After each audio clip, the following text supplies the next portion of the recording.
Spiroblast. Spiroblast are formed when the cell wall that surrounds a cell, that cell wall is removed either by mechanical, that is, it can be say sonication on ice, or it can be enzymatic, for example, chitinase, lysozyme, and all. Then we have antibiotic. So ये तीनों process से we can remove cell wall from bacteria, from fungi, from plants, लेकिन not from animals, because animal में तो cell wall होती ही नहीं है. So we don't need to remove the cell wall. तो अगर बैक्टीरिया में होता है, for example gram positive bacteria में, उधर क्या रहता है, एक तो सेल वॉल रहती है और उसके अंदर रहती है plasma membrane. So when the cell wall is removed, we are getting a cell with only the plasma membrane. अगर हम ग्राम नेगेटिव में देखेंगे, ग्राम नेगेटिव, तो उधर में क्या रहता है, एक आउटर मेम्ब्रेन, एक सेल वॉल, और सबसे अंदर रहती है प्लाज्मा मेम्ब्रेन. अगर सेल वॉल रिमूव हो गया तो we are left with a outer membrane जिसको मैं OM से लिख रही हूँ, and we have a plasma membrane, and the space between outer and the plasma membrane, it is called periplasmic space. तो ये हो गया gram positive gram negative bacteria में.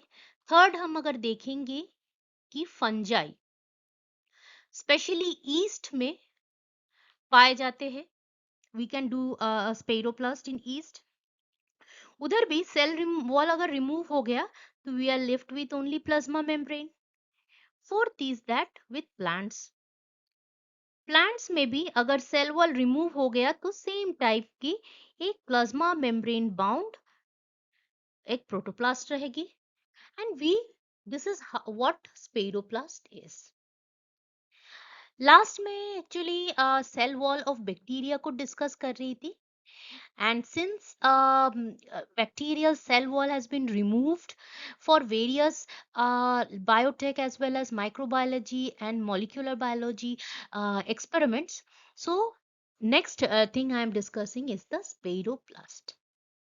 Hello friends and students, I am Dr. Ayantika Das.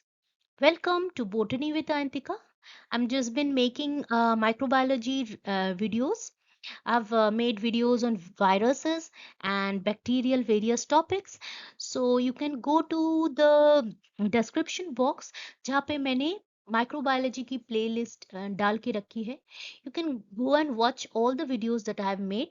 And in case because this spiroplast is based on cell wall, in case you are not aware of bacterial cell wall, how what it is and how it is different from the plant cell wall as well as the fungal cell wall, so you can just go to my bacterial cell wall video and first watch that, then come back to this video of spiroplast. So जो spiroplast बना mechanical process से अगर बनी है, जैसे for example sonication, तो ये जो सोनिकेशन प्रोसेस है इससे स्पेरोप्लास्ट तो बनती है, लेकिन it is a very labour intensive process और इसकी एक्यूरेसी या एफिशिएंसी उतना नहीं रहता. That is why the spheroplast that is produced from this mechanical processes, they are not of good quality. Nowadays we mostly use chemical processes like we use antibiotic as well as we use enzymes to make the spiroplast. For example, अगर gram negative bacteria में हमको एक स्पेरोप्लास्ट बनानी है तो we will be choosing the antibiotic penicillin या enzyme lysozyme. अगर हमको फंगल सेल जैसे फॉर एग्जांपल ईस्ट में सैकरोमाइसिस सेरेविसे में अगर करनी है स्पेरोप्लास्ट, तो we will be using this chitinase enzyme, क्योंकि हमको पता है कि फंगल सेल वॉल में क्या रहती है, सेलुलोज के वजह रहती है काइटिन। काइटिन को ब्रेक डाउन कर देता है कौन, ये काइटिनेज। Similarly, plant cell में we know that it has got many high amount of cellulose, जो दोनों सेल के बीच में जो मिडिल लैमिना है, उस वाले पोर्शन में क्या रहती है, मिडिल लैमिना में पेक्टिन रहती है। तो इसीलिए पेक्टिनेज, सेलुलेज, जाइलानेज, ये सारे केमिकल एंजाइम्स जो है बैक्टीरिया सॉरी प्लांट सेल में इसमें स्पेरोप्लास्ट तैयार करता है। तो we see that different type of cells they require different antibiotics and different enzymes to make the spheroplast. और इसकी जो प्रोसेस बनने की प्रोसेस है कुछ ऐसा है कि सेल जो है इसको ऐसे एक स्पेरोसोम इंड्यूसिंग मीडिया में रखेंगे, जहां पे क्या रहेगी, आइदर तो एंजाइम रहेगी, आइदर तो एंजाइम रहेगी या तो रहेगी एंटीबायोटिक। इसकी जो है एक ऑस्मोटिक स्टेबलाइजर रहेगी, जिससे कि सेल जो बनी वो फटे ना। तो एक ऑस्मोटिक स्टेबलाइजर रहेगी और डिफरेंट आयनिक सोल्यूशन रहेगी और शुगर सोल्यूशन रहेगी। तो मैं आती हूँ धीरे धीरे करके क्यों क्यों ये जरूरी है। जो एंजाइम है और एंटीबायोटिक है, इससे तो सेल वॉल जो है ब्रेक डाउन हो जाएगी। फिर जैसे ही ब्रेक डाउन होने के बाद ये स्पेरोप्लास्ट बनी, एक चीज बहुत ही इंपॉर्टेंट है कि सेल का शेप जो भी हो, जब तक सेल वॉल है ये डिफरेंट शेप ले सकता है। लेकिन जब ये सेल वॉल नेगेटिव हो गया, मतलब निकल गया, तो उसको स्टेबिलिटी करने के लिए एक ऐसा स्पेरिकल शेप लेना पड़ता है। क्यों? क्योंकि जैसे ही सेल वॉल निकल जाता है, तो it is under mechanical pressure as well as osmotic stress. तो ये इसकी जो बर्स्ट होने की या श्रिंक होने की चांसेस बढ़ जाती है। That is why it takes this shape. उसके अलावा भी एक बार हमने स्पेरोप्लास्ट बना दिया, तो then we have keep it in a very osmotically stable condition, जिसके लिए हमको क्या चाहिए, एक आइसोटोनिक सोल्यूशन में रखना है। मतलब ऐसे सोल्यूशन जहां पे बैक्टीरियल या फंगल सेल या प्लांट सेल की जो स्पेरोप्लास्ट बनी है, उसकी अंदर के जो ऑस्मोटिक कंसंट्रेशन है, that will be equal to the media concentration that is present outside the cell. Cell के बाहर और अंदर ऑस्मोटिक कंसंट्रेशन एक जैसा हो, तो ही ये ऑस्मोटिकली स्टेबल रहेगा और फटेगा नहीं या श्रिंक नहीं करेगा। मतलब we are going to keep it in isotonic solution, not hypotonic या हाइपरटोनिक। इसके अलावा भी सेल की एक इनहेरेंट क्वालिटी रहती है कि ये सेल वॉल सिंथेसिस करता रहता है। तो ये फर्दर अगर सेल वॉल सिंथेसिस ना हो, इसीलिए उस मीडिया में कुछ ऐसा एंटीबायोटिक या एंजाइम्स डालना चाहिए from time to time, so that cell wall की फिर से सिंथेसिस ना हो जाए, रीसिंथेसिस ना हो जाए। और ये स्पेरोप्लास्ट की जो स्टेबिलिटी है, इसको ऑस्मोटिक स्टेबिलिटी है, इसको मेंटेन करने के लिए एक तो मिनरल आयन चाहिए और दूसरा चाहिए sugar. These all both iron as well as sugar, ये एक ऑस्मोटिक स्टेबलाइजर है।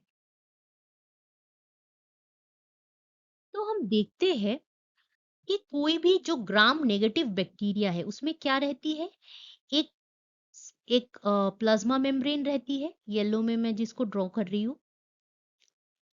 उसके बाद एक पतला सा लेयर की रहती है क्या, एक पतला सा लेयर की रहती है सेल वॉल, और उसके बाद रहती है, फिर से येलो में मैं ड्रॉ कर रही हूँ,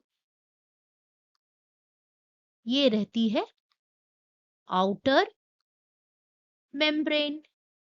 और अगर ग्राम पॉजिटिव बैक्टीरिया को देखें तो उसमें क्या रहती है, एक प्लाज्मा मेम्ब्रेन रहती है, और ऊपर जो है एक मोटा सा, एक बहुत ही मोटा सा किसकी लेयर रहती है, सेल वॉल की लेयर रहती है।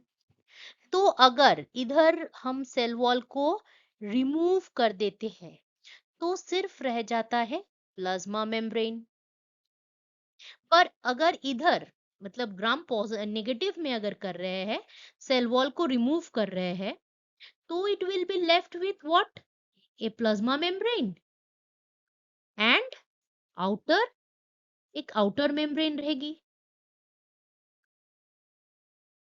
तो ये जो दोनों मतलब आउटर मेम्ब्रेन और प्लाज्मा मेम्ब्रेन रहती है, ऐसे वाले स्ट्रक्चर को बोलते हैं स्पेरोप्लास्ट। और जो सिर्फ और सिर्फ प्लाज्मा मेम्ब्रेन है उसको बोलते हैं प्रोटोप्लास्ट। सो जैसे ही हम एंजाइमेटिक ट्रीटमेंट, सॉरी, एंजाइम या एंटीबायोटिक दे रहे हैं, तो जो gram positive bacteria that will form A protoplast, and जो ग्राम नेगेटिव बैक्टीरिया है दैट विल फॉर्म ए स्पेरोप्लास्ट। सो यही बेसिक डिफरेंस है।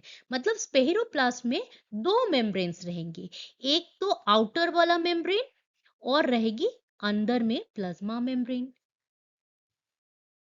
नाउ हम देखते हैं कि जो स्पेरोप्लास्ट है इसको इंड्यूस कैसे किया जाता है। कोई भी सेल है, say for example this bacterial cell, जब इसके पास जो सेल वॉल रहती है तो ये ज्यादा ग्रो नहीं कर पाता, क्योंकि cell wall is very rigid. तो जैसे ही सेल वॉल हट जाता है तो इसकी जो साइज बहुत बढ़ जाती है, and we can use it for various experimental process. क्योंकि पहले जो बैक्टीरिया की सेल बहुत ही छोटी रहती है तो एक्सपेरिमेंटल प्रोसेस नहीं हो पाता, तो that is why spheroplast is very important. तो हम जो है स्पेरोप्लास्ट बनाते हैं आइदर बाय पेप्टाइड, मतलब सेल वॉल जो सिंथेसिस है उसको बंद करके, using this type of antibiotics जैसे फॉसोमाइसिन, फॉस्फोमाइसिन, वैनोमाइसिन, मोइनोमाइसिन, ये सारे जो है, तो सेल वॉल सिंथेसिस हम बंद कर सकते हैं। या सेल वॉल की जो प्रोटीन्स है उसकी सिंथेसिस बंद कर सकते हैं, again by using antibiotics like chloramphenicol, oxytetracycline, ये सारे। या तो हम vitamin B which is very much necessary for the cell wall synthesis, उसकी सिंथेसिस ही बंद कर देते हैं, vitamin synthesis, that is also by using chemical. तो हम क्या देखते हैं, एक तो पेप्टाइडोग्लाइकन सिंथेसिस बंद कर सकते हैं, प्रोटीन सिंथेसिस या फोलिक एसिड सिंथेसिस, ये तीनों प्रोसेस से हम सेल वॉल की जो है सिंथेसिस रोक सकते हैं। इसके अलावा भी हम एंजाइम भी यूज कर सकते हैं। पर जो हम एंजाइम यूज कर रहे हैं, सिर्फ और सिर्फ एंजाइम नहीं, उसके साथ कुछ और एक जैसे फॉर एग्जांपल लैक्टोफेरिन, ईडीटीए, ये यूज करते हैं। ये क्यों यूज करते हैं, ताकि वो जो अपना एंजाइम है वो इजीली सेल को परमिएट कर सके। मतलब सेल के जो सेल वॉल है उसको परमिएट करने के लिए we need this type of so lactoferrin and EDTA, these chemicals, so they are basically the permeabilizer।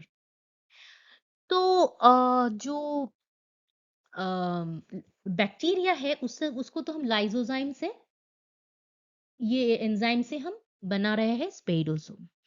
For fungi we use these enzymes, lyticase, chitinase and ये सारे enzymes। प्लांट सेल को अगर स्पेरोसोम बनानी है तो we use pectinase, cellulase, xylinase, ये सारे। conditions needed for maintaining the spheroplast. जो स्पेरोप्लास्ट हमारी बन गई है, तो उसको मेंटेन करने के लिए हमें क्या चाहिए? तो उसको मेंटेन करने के लिए first thing is the osmotic pressure. Osmotic pressure ना हाइपरटोनिक ना हाइपोटोनिक, एकदम आइसोटोनिक होना चाहिए। मतलब सेल के अंदर वाले कंसंट्रेशन और बाहर वाले कंसंट्रेशन एक जैसा हो। और इसके लिए क्या करते हैं? आइदर तो मेटल सॉल्ट्स चाहिए, या तो सुक्रोज या ऐसा कोई शुगर वाला सॉल्यूशन चाहिए। ये दोनों ही क्या करता है? ऑस्मोटिक प्रेशर को इक्वलाइज कर देता है। उसके अलावा भी जो स्पेरोप्लास्ट है, we are growing it in an artificial media, so it will contain certain mineral salts to maintain normal metabolism. Normal जो बैक्टीरियल सेल है, हमको पता है कि ये बहुत ही छोटा रहता है। जैसे ही प्लाज्मा मेम्ब्रेन चला गया है, ये बहुत ही बड़ा हो जाता है। तो ये जो बड़ा हो रहा है, इसमें photosynthesis, respiration, DNA synthesis, protein synthesis, ये बहुत ही हाई रेट में होता है। इनफैक्ट इसकी जो protein synthesis, DNA synthesis, sorry DNA replication, इसकी जो रेट है, रेस्पिरेशन, फोटोसिंथेसिस, सब कुछ नॉर्मल सेल से थोड़ा अलग रहता है।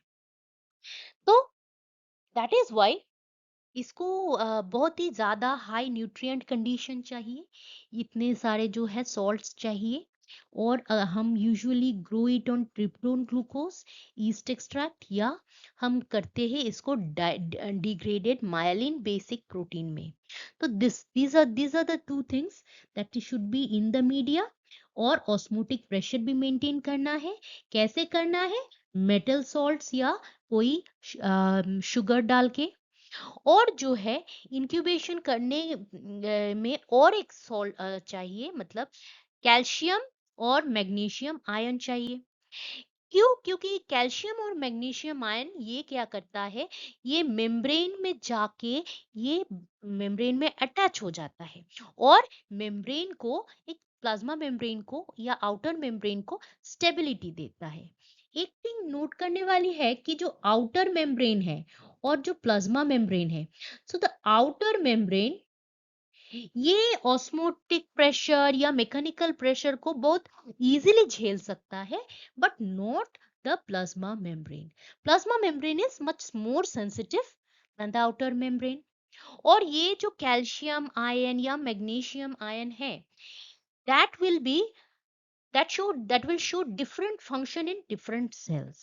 for example, एक बैक्टीरिया है A, तो कैल्शियम उस पे जो फंक्शन करेगा, वो दूसरा बैक्टीरिया जैसे बी, उस पे वो फंक्शन नहीं करेगा, सेम फंक्शन नहीं होगा। ऑल्सो अगर एक ही बैक्टीरिया है ए, उस पे कैल्शियम की जो एक्टिविटी है, दूसरी बैक्टीरिया सेम बैक्टीरिया बी, उसमें मैग्नीशियम की सेम एक्टिविटी नहीं रहेगी। तो इट डिपेंड्स कि कौन सा आयन है, कैल्शियम या मैग्नीशियम, ऑल्सो कौन सा स्पीशी ऑफ बैक्टीरिया है। कैरेक्टरिस्टिक, स्पेरोप्लास्ट की कैरेक्टरिस्टिक क्या है? जो स्पेरोप्लास्ट है, हमको पता है कि क्योंकि उसमें सेल वॉल नहीं रहती है, तो इसकी जो है साइज बहुत बढ़ जाती है। पर इसके साइज बढ़ने के साथ साथ इसमें बहुत सारे चेंजेस हो जाते हैं।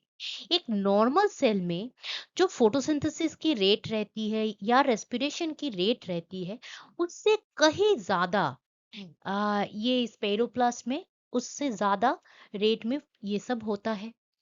और सिर्फ ये नहीं, डीएनए की जो डुप्लीकेशन, प्रोटीन सिंथेसिस, ये सारे जो है बहुत ही तेजी से होता है in comparison to normal cell. तो जो स्पेरोप्लास्ट बनी है, एक बार एक एंजाइम रहती है जिसको बोलते हैं नोवोबायोसिन। तो ये जो है, ये बेसिकली ये जो है डीएनए जो है, ये अगर हम नोवोबायोसिन को डालते हैं, तो डीएनए की रेप्लिकेशन बंद हो जाती है। तो हमने अगर एक्सपेरिमेंटल प्रोसेस में इसको देखा गया है कि जो नोवोबायोसिन है, नोवोबायोसिन है, तो that novobiocin if added to a media जिसमें स्पेरोप्लास्ट को हम इंक्यूबेट कर रहे हैं, तो उसकी जो स्पेरोप्लास्ट की जो सेल है उसकी एनलार्जमेंट नहीं होती, वो बड़ा नहीं हो पाता। क्यों नहीं हो पाता? क्योंकि डीएनए सिंथेसिस बंद हो जाती है, डीएनए रेप्लिकेशन बंद हो जाती है यूजिंग दिस नोवोबायोसिन। तो जैसे ही डीएनए सिंथेसिस बंद हो जा रेप्लिकेशन बंद हो जाता है, प्रोटीन सिंथेसिस बंद हो जाता है, तो it affects the entire growth of the spheroplast. So spheroplast में एक तो फोटोसिंथेसिस हो रही है, बहुत स्पीड में रेस्पिरेशन हो रही है, और ग्रोथ एक्टिविटी भी हो रही है। ग्रोथ एक्टिविटी के लिए क्या है? डीएनए की इंक्रीज होना जरूरी है, प्रोटीन की इंक्रीज होना जरूरी है। और अगर हम देखेंगे सेल की स्ट्रक्चर वाइज, तो हम देखते हैं कोई छोटा सा बैक्टीरियल सेल है, उसमें बहुत ही छोटे छोटे वैक्यूल्स रहते हैं। लेकिन जैसे ही वो बढ़ता जाता है तो इसकी जो number of vacuoles and the size of vacuoles increases. तो ये क्यों होता है?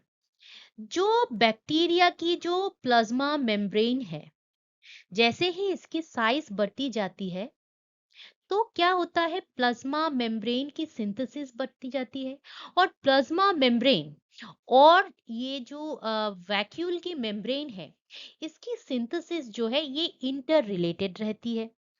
तो मेम्ब्रेन, प्लाज्मा मेम्ब्रेन के जैसे जैसे सिंथेसिस होता जाता है, वैक्यूल की मेम्ब्रेन की भी सिंथेसिस होने लगता है, और वैक्यूल जो है साइज में इंक्रीज करने लगता है। तो कोई भी अगर प्रोटोप्लास्ट या स्पेरोप्लास्ट हम देखेंगे, तो उसमें एक बहुत ही प्रोमिनेंट कैरेक्टरिस्टिक है कि उसमें बहुत ही ज्यादा अमाउंट में और बहुत ही ज्यादा बड़ी साइज में वैक्यूल दिखेगा हमको। और एक चीज दिखेगी कि जो न्यूक्लियोइड है, जो बैक्टीरियल डीएनए है, उसकी भी अमाउंट जो है डबल डबल हो जाता है बहुत ही तेजी से। तो अब देखते हैं उसकी एप्लीकेशन क्या है, स्पेरोप्लास्ट बनाने की क्यों जरूरत थी। ये है एंटीबायोटिक टेस्टिंग के लिए। एंटीबायोटिक जो है उसकी टेस्टिंग करने के लिए ये बहुत ही जरूरी है। क्योंकि अगर कोई भी बैक्टीरिया है जिसपे हम एंटीबायोटिक डाल रहे हैं, और उससे क्या हो रहा है कि उसकी जो आउटर सेल वॉल है, ये ये खत्म हो रहा है, और सिर्फ एक प्लाज्मा मेम्ब्रेन ही बच रही है। तो we can use that antibiotic successfully. क्यों? क्योंकि सेल वॉल अगर सिंथेसाइज बंद हो गया, या सेल वॉल जो है डिस्ट्रॉय हो गया, तो बैक्टीरिया जो है बहुत ही तेजी से ये खत्म हो सकता है।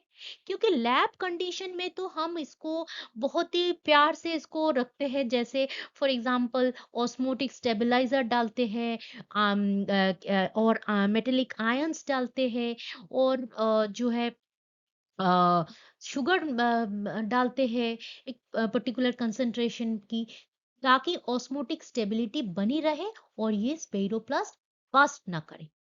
पर अगर नेचुरल कंडीशन में, से फॉर एग्जांपल आवर बॉडी में, अगर एंटीबायोटिक डाला गया और बैक्टीरिया की सेल वॉल टूट गई, तो बैक्टीरिया विल डाई, क्योंकि उधर जो है इतना केयर रखने वाला कोई नहीं रहता। तो लैब कंडीशन में तो स्पेरोप्लास्ट बच सकता है, कि लेकिन हमारे बॉडी में ये नहीं बच सकता। पर कभी कभी इसकी भी थोड़ा डेविएशन रहती है, पर मैं एल फॉर्म को बाद में डिस्कस करूंगी। तो कोई भी एंटीबायोटिक ये कितना अच्छा काम कर रहा है, काम करेगा कि नहीं करेगा, that is done on bacteria by using this test. कि एक बार एंटीबायोटिक में बैक्टीरिया बैक्टीरिया जो है उसको डाल दो, अगर सेल वॉल सिंथेसिस बंद हो गया, सेल वॉल फट गया, तो that antibiotic is good to go. तो ऐसे करते करते इतने सारे जो है एंटीबायोटिक्स की जो है टेस्टिंग हुई है। और ये जो एंटायर प्रोसेस है, इसको इलेक्ट्रॉन माइक्रोस्कोपी से एनालाइज किया गया है, कुछ आप देखेंगे ऐसे फोटोज में।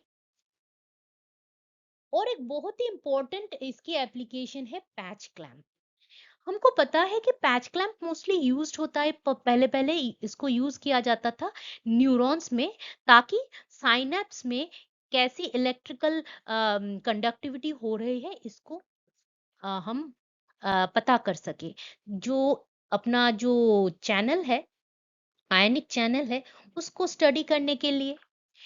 पर ये तो होता है एनिमल सेल में, और हमको पता है कि animal cells are quite bigger than bacterial cell. तो अगर हमको बैक्टीरियल सेल की स्टडी करनी है, इसकी छोटी साइज के वजह से प्रॉब्लम हो रही है, तो अगर हम इस बैक्टीरिया की जो आउटर जो वॉल है, इसको ही निकाल के इसको ही हम निकाल देते हैं, तो क्या रह जाती है? सिर्फ और सिर्फ बैक्टीरियल प्लाज्मा मेम्ब्रेन, या हम कह सकते हैं स्पेरोप्लास्ट। और ये स्पेरोप्लास्ट जो है, एक बार इसकी सेल वॉल निकल गई है, तो it can increase in size.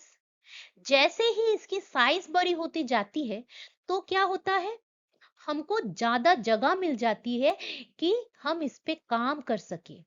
एक छोटा सा सेल है, उसको उस पे हम जितना काम कर सकते हैं, एक बड़ा वाला सेल है, उस पे ज्यादा अच्छी से हम काम कर सकेंगे।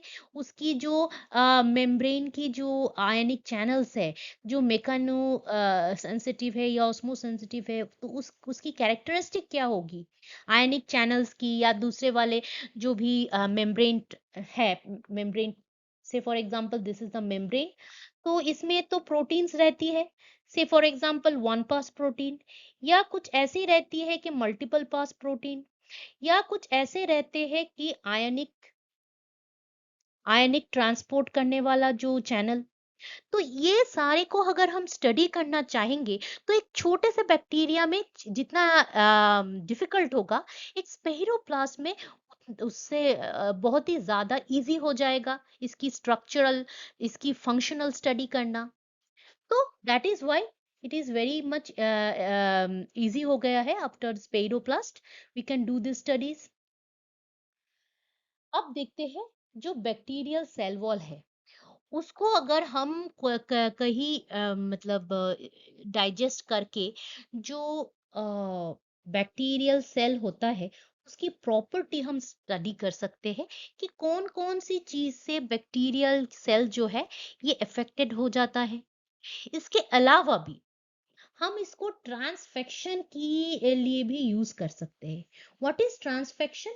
कोई भी सेल है, कोई भी नेकेड डीएनए है, तो यूजुअली क्या होता है, नेकेड डीएनए जो है ये सेल में कहीं जुड़ जाता है, और धीरे धीरे ये इंटरनलाइज होने लगता है, and that process is called transfection. तो ऐसा जो होता है, ये हम क्यों करते हैं? से फॉर एग्जाम्पल हमारे पास एक सेल है A, that is deficient in certain genes, जिसमें कुछ जीन्स नहीं है, तो we want to add those jeans.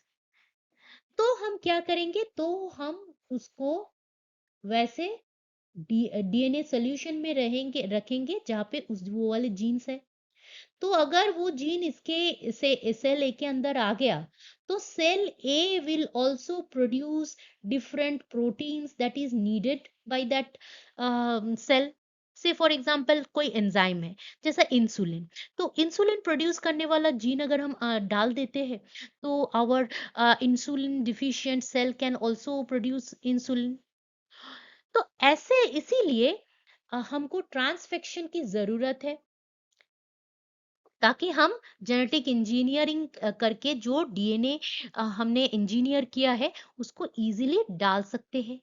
अब ट्रांसफेक्शन के लिए जो है, नॉर्मल बैक्टीरियल सेल जहाँ पे एक एक सेल वॉल रहती है और एक प्लाज्मा मेम्ब्रेन रहती है, तो ये जो सेल वॉल है, एक सेल वॉल जो है, तो अगर सेल वॉल रहती है, तो जो डीएनए है वो इजीली अंदर नहीं जा सकता। लेकिन अगर सेल वॉल हट जाए, सेल वॉल जो है अगर हट जाती है तो इजीली जो है डीएनए को इनटेक कर सकता है। That is why spherosome comes into use. इसके अलावा भी हम यूजुअली ट्रांसफेक्शन के अलावा भी कोई जीन मैनिपुलेशन के लिए भी स्पेरोप्लास्ट को यूज कर सकते हैं। फॉर एग्जांपल, हमारे पास जो है एक डीएनए है जिसमें ABCD जीन्स है। अगर ए जीन हट गया, ए जीन हट गया तो क्या फंक्शन में डिफिकल्टी आएगी, या क्या अच्छा होगा या बुरा होगा, इसको जानने के लिए हम नॉक ऑफ कर सकते हैं ये वाली ए वाले जीन को।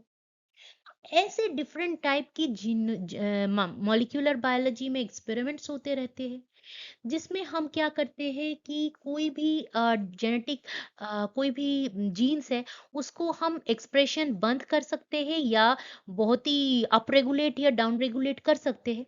मतलब expression of genes is increased और डिक्रीज्ड और टोटली स्टॉप्ड। तो ये सब मैनिपुलेशन करके हम जो है metabolic function of that gene we can understand. So for that we do this genetic manipulation. और इसके लिए इतने सारे जो बैक्टीरिया है वो सारे इसमें जेनेटिक मैनिपुलेशन में हम यूज करते हैं। अब जो है जीन मैनिपुलेशन में और भी एक फंक्शन रहती है। से फॉर एग्जांपल बैसिलस, जो कि एक बैक्टीरिया है, बैसिलस बैक्टीरिया की कुछ जीन्स है और ई कोलाई बैक्टीरिया की भी कुछ जीन्स है। तो हमको जो है बैसिलस बैक्टीरिया की जीन ई कोलाई में डालनी है। तो ई कोलाई के अंदर जाके ये बैसिलस वाला जीन और ई कोलाई वाला जीन दोनों ही है। कौन सा जीन की मतलब कौन सी जीन्स एक्सप्रेस करेगा, कौन सी जीन की एक्सप्रेशन बंद हो जाएगी ऐसे हॉरिजॉन्टल जीन ट्रांसफर में, तो इसकी भी एक एक्सपेरिमेंटल बेसिस है ये स्पेरोप्लास्ट। तो जैसे ही ये horizontal gene transfer horizontal gene transfer हो रहा है तो उसमें कौन सी जीन जो है अप रेगुलेट होगा, डाउन रेगुलेट होगा, एक्सप्रेस होगा इन या एक्सप्रेशन टोटली बंद हो जाएगा। तो all these processes we can know better by using a spiroblast। ऊपर से कुछ कुछ ऐसे भी प्रोटीन्स रहते हैं, से फॉर एग्जांपल दिस वाला स्क्वालिन होपिन साइक्लेज, जो कि एक बहुत ही इंपॉर्टेंट एंजाइम है स्पेशली बायोटेक में। तो ये जो एंजाइम, से फॉर एग्जांपल दिस ये वाले एंजाइम जो है प्लाज्मा मेम्ब्रेन के ऊपर आके बैठ गया and this makes this makes the production of certain bioactive compound inside the cell very easy। तो ये जो है ये only possible when there is no cell wall। So that is why the spiroplast is also very important in biotechnological point of view also।